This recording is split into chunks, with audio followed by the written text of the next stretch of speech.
In the year 1612, a man tried to arrest the ocean. He stood on the shore, papers in hand, commanding the waves to stop. Everyone watching wondered if he had lost his mind. No one stopped him. He truly believed that legal orders could control water. The absurdity only grows from here. This happened in the Netherlands during a time of constant flooding. Water was everywhere: rivers, seas, and rain. The man was a local official. His job was law, order, and taxes. Not magic. Communities had built dikes and canals for protection. Yet fear of the sea never vanished. Storms were common. Floods were devastating. People feared water like fire. This official thought he could use his authority to enforce rules on nature itself. Neighbors laughed at first. Some were frightened. Most were confused. He drafted documents, complete with seals and signatures. Legal orders, he thought, could stop tides. Soldiers and clerks gathered on the shore. They watched him raise his staff and shout commands. The tide advanced regardless. Waves lapped at boots, ignoring human authority.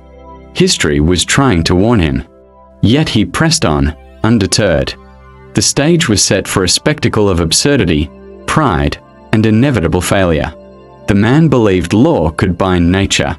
Orders, seals, and proclamations would make water obey. He wrote multiple edicts. Each one demanded the sea to retreat. Each one was ignored.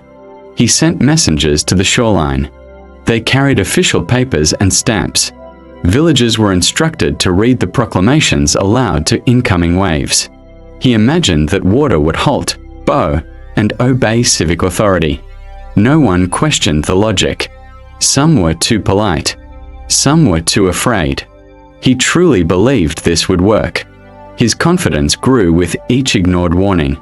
Officials inspected the coast. They nodded as if observation could enforce obedience. Tide tables, weather patterns, or currents were irrelevant. Only human command mattered. He ordered chains and ropes placed along the shore. The ocean must be restrained physically and legally. Laborious struggled to stretch chains into surf.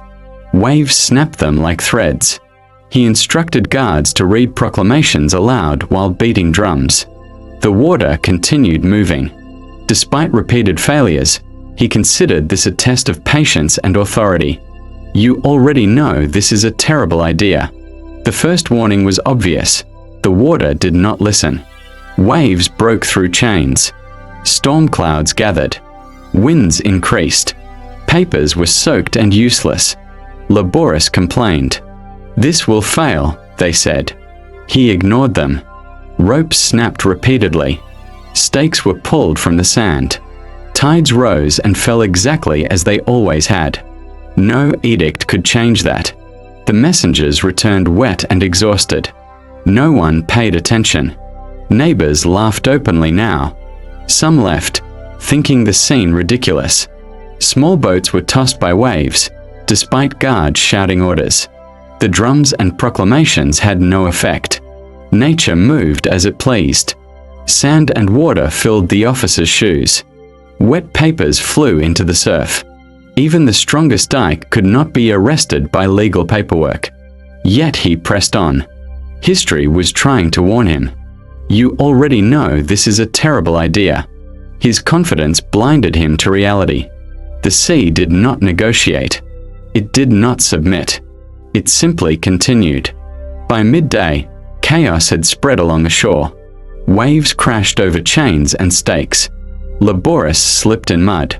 Papers flew into the surf. Orders were shouted in vain. Neighbors gathered, some filming in their minds the absurd spectacle. He raised his staff higher. He shouted louder. The tide ignored him completely. Chains snapped again, flinging ropes into the water. The ocean was mocking their efforts. Small boats were capsized. Fishing nets were destroyed. Supplies washed away. Guards attempted to enforce the proclamations. Waves hit them instead of retreating. Panic started among workers. Some fled. Others tried to salvage papers and ropes. Drums beat. Proclamations were read aloud. but the waves laughed silently. He called for more chains. Bigger, stronger, longer ropes. It only got worse from here. Storm clouds rolled in. Winds howled. The sea surged higher with each ignored command. Tide pools formed around the anchored chains, trapping feet and hands in sand. Even his aides questioned the plan. He dismissed them, citing civic duty and law. The ocean reached further inland than before. Panic rose. Animals scattered. Nearby villages tried to help, but most ran, fearing floods. The man commanded soldiers to stand firm. Yet even they slipped in wet sand. Tides rose faster. Water reached previously dry dikes. Chaos multiplied.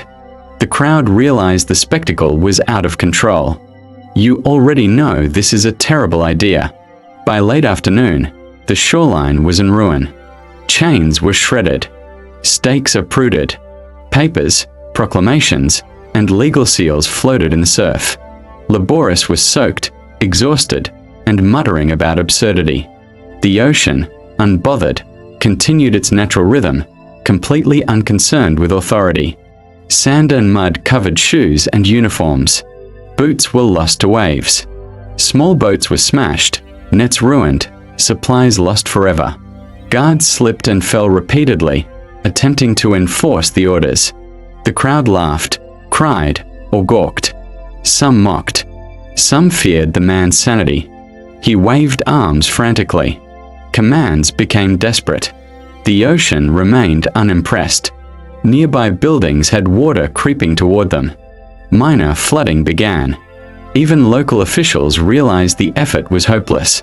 History remembered this as one of the most absurd attempts to control nature. The man's pride had led to complete chaos on the shore. Every attempt to arrest the water had failed spectacularly. Yet somehow he survived, soaked, exhausted, and humiliated, believing he had tried his best. The ocean continued as it always had, entirely unconcerned with human law. By evening, the shoreline was littered with broken chains, soaked papers, and exhausted Laboris. The man was drenched, standing on the sand, glaring at the waves that ignored him. Neighbors laughed openly. Stories of the spectacle spread quickly through nearby towns. Supplies were ruined.